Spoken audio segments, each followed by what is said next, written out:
So hey guys, we are literally only a few days away from the Galaxy Unpacked event and information about the S23 is being released as we get closer to the event.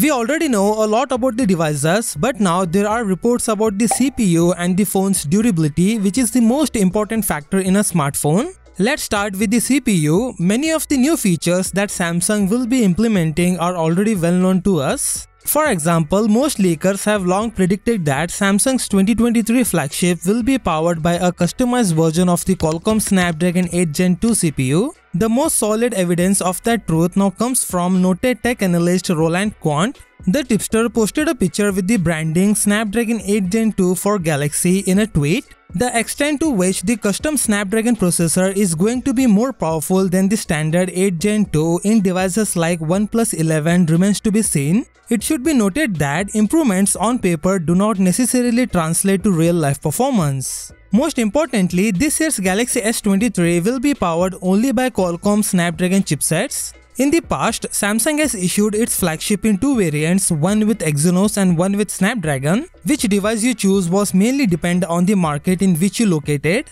While the performance of similar Exynos and Snapdragon devices was comparable, the latter nearly always had an advantage. Fortunately, all Samsung users will now get the same Galaxy S23 experience.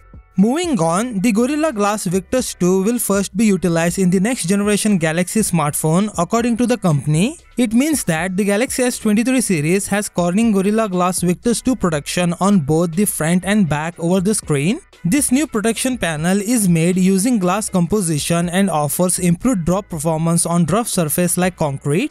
Gorilla Glass Victus 2 will resist shattering when a phone is dropped from waist height on a concrete surface. So Samsung has definitely focused on the phone's durability. The year has just begun, but the competition for the title of the best Android flagship of 2023 has already begun. Based on this, it appears that the Samsung Galaxy S23 will be the best smartphone in 2023. So what do you think about this Galaxy S23? Let me know in the comment section below. With that said, subscribe if you like, and I will see you in the next one.